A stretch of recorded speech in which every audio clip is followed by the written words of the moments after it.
Hi hello ಎಲ್ಲರಿಗೂ ನಮಸ್ಕಾರ. ಜ್ಯೋತಿ ಪಾಕಶಾಲೆಗೆ ತಮ್ಮೆಲ್ಲರಿಗೂ ಸ್ವಾಗತ. ಜ್ಯೋತಿ ಪಾಕಶಾಲೆ ಕುಕ್ಕಿಂಗ್ ವಿಡಿಯೋಸ್ ನಿಮಗೆ ಇಷ್ಟ ಆದಲ್ಲಿ ಜ್ಯೋತಿ ಪಾಕಶಾಲೆ ಚಾನಲ್ನ ಸಬ್ಸ್ಕ್ರೈಬ್ ಮಾಡ್ಕೊಳ್ಳಿ.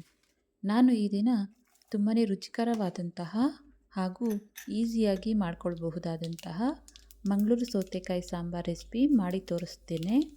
ತುಂಬಾ ಟೇಸ್ಟಿಯಾದಂತಹ ಸಾಂಬಾರ್ ರೆಸಿಪಿ. ಈರುಳ್ಳಿ, ಬೆಳ್ಳುಳ್ಳಿ, ಟೊಮೊಟೊ ಏನನ್ನು ಬಳಸ್ತೇನೆ 5 ನಿಮಿಷದಲ್ಲಿ ಈ ಸಾಂಬಾರನ್ನ ಮಾಡ್ಕೊಳ್ಬೋದು. ಬನ್ನಿ ಮಂಗಳೂರು ಸೌತೆಕಾಯಿ ಸಾಂಬಾರು ಮಾಡೋದು ಹೇಗೆ ಅಂತ ನೋಡೋಣ. ಒಂದು ಚಿಕ್ಕ ಕುಕ್ಕರಿಗೆ ನಾನಿಲ್ಲಿ 1 ಕಪ್ಪಷ್ಟು ಅನ್ಪಾಲಿಶ್ಡ್ ತೊಗರಿಬೇಳೆನ ತಗೊಂಡಿದ್ದೇನೆ. ತೊಗರಿಬೇಳೆಗೆ ಸ್ವಲ್ಪ ನೀರು ಹಾಕಿ ಒಂದೆರಡು ಸರಿ ನೀಟಾಗಿ ವಾಶ್ ಮಾಡ್ಕೊಳ್ತೇನೆ. ಮತ್ತು ಇದಕ್ಕೆ ಒಂದು ಅರ್ಧ ಚೊಂಬಷ್ಟು ನೀರನ್ನು ಹಾಕಿ ಒಂದು 1/4 ಟೀ ಸ್ಪೂನಷ್ಟು ಅರಿಶಿನ ಹಾಕ್ಕೊಳ್ತೇನೆ. ಹಾಗೆಯೇ 1 ಟೇಬಲ್ ಸ್ಪೂನಷ್ಟು ಎಣ್ಣೆನ ಹಾಕ್ಕೊಳ್ತೇನೆ. ಈಗ ಕುಕ್ಕರ್ ಕ್ಯಾಪ್ ಮುಚ್ಚಿ ವಿಜಿಲನ್ನು ಹಾಕ್ಕೊಳ್ತೇನೆ. ಇದನ್ನು ಗ್ಯಾಸ್ ಮೇಲೆ ಇಕ್ಕಿ ಗ್ಯಾಸ್ ಹಚ್ಕೊಳ್ತೇನೆ. ಇದನ್ನು 2 ವಿಜಿಲ್ ಕೂಗಿಸ್ಕೊಳ್ತೇನೆ. ನೋಡಿ 2 ವಿಜಿಲ್ ಬಂದ ನಂತರ ಪ್ರೆಷರ್ ಎಲ್ಲ ಹೋದ್ಮೇಲೆ ಓಪನ್ ಮಾಡ್ತಾ ಇದ್ದೇನೆ. ಬೇಳೆ ಎಲ್ಲ ಚೆನ್ನಾಗಿ ಬೆಂದಿದ್ದಾವೆ. ಈಗ ಇದಕ್ಕೆ ನಾನಿಲ್ಲಿ ಮಂಗಳೂರು ಸೌತೆಕಾಯಿನ ನೋಡಿ ಈ ಸೈಜಿಗೆ ಕಟ್ ಮಾಡ್ಕೊಂಡಿದ್ದೇನೆ. ನಿಮಗೆ ಚಿಕ್ಕದಾಗಿ ಬೇಕಾದರೂ ಕಟ್ ಮಾಡ್ಕೊಳ್ಬೋದು. ನಾನಿಲ್ಲಿ ಒಂದು ಅರ್ಧದಷ್ಟು ಮಂಗಳೂರು ಸೌತೆಕಾಯಿನ ತಗೊಂಡಿದ್ದೇನೆ. ಹಾಗೆಯೇ ರುಚಿಗೆ ತಕ್ಕಷ್ಟು ಉಪ್ಪನ್ನು ಹಾಕಿ ಮತ್ತೆ ಕುಕ್ಕರ್ ಕ್ಯಾಪ್ ಮುಚ್ಚಿ ಗ್ಯಾಸನ್ನು ಹಚ್ಕೊಳ್ತೇನೆ. ಮತ್ತೆ ಇದನ್ನು 1 ವಿಜಿಲ್ ಕೂಗಿಸ್ಕೊಳ್ತೇನೆ. ನಾನಿಲ್ಲಿ ಚಿಕ್ಕ ಮಿಕ್ಸಿ ಜಾರಿಗೆ ಅರ್ಧ ಕಪ್ಪಷ್ಟು ಕಾಯಿ ತುರಿನ ತಗೊಂಡಿದ್ದೇನೆ.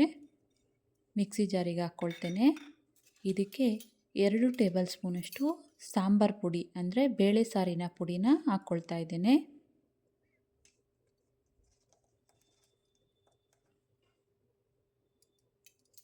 ಹಾಗೆಯೇ 1/4 ಟೀ ಸ್ಪೂನಷ್ಟು ಅರಿಶಿನ ಹಾಕ್ಕೊಳ್ತೇನೆ. ಇದಕ್ಕೆ ಸ್ವಲ್ಪ ನೀರನ್ನು ಹಾಕಿ ಆದಷ್ಟು ನುಣ್ಣಗೆ ಇದನ್ನು ರುಬ್ಕೊಳ್ಬೇಕು. ನೋಡ್ಬೋದು ನುಣ್ಣಗೆ ರುಬ್ಕೊಂಡಿದ್ದೇನೆ. ಈಗ ಪ್ರೆಷರ್ ಎಲ್ಲ ಹೋದ್ಮೇಲೆ ಓಪನ್ ಮಾಡ್ತಾ ಇದ್ದೇನೆ. ನೋಡ್ಬೋದು ಮಂಗಳೂರು ಸೌತೆಕಾಯಿನೂ ಚೆನ್ನಾಗಿ ಬೆಂದಿದ್ದಾವೆ. ಬೇಳೆ ಹಾಗೂ ಸೌತೆಕಾಯಿ ಚೆನ್ನಾಗಿ ಬೆಂದಿದ್ದಾವೆ. ಈಗ ಇದಕ್ಕೆ ರುಬ್ಬಿರೋಂಥ ಮಸಾಲೆನ ಹಾಕ್ಕೊಳ್ತೇನೆ. ಹಾಗೆ ಮಿಕ್ಸಿ ಜಾರಿಗೆ ಸ್ವಲ್ಪ ನೀರು ಹಾಕಿ ಕಲಸಿ ಹಾಕ್ಕೊಳ್ತೇನೆ. ಇದನ್ನು ಚೆನ್ನಾಗಿ ಮಿಕ್ಸ್ ಮಾಡ್ಕೊಳ್ಳೋಣ.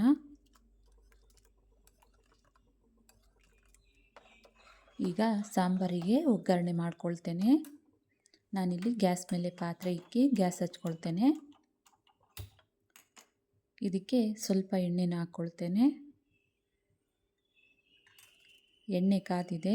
ಸಾಸಿವೆನ ಹಾಕ್ಕೊಳ್ತೇನೆ. ಹಾಗೆಯೇ 1/4 ಟೀ ಸ್ಪೂನಷ್ಟು ಜೀರಿಗೆನ ಹಾಕ್ಕೊಳ್ತೇನೆ.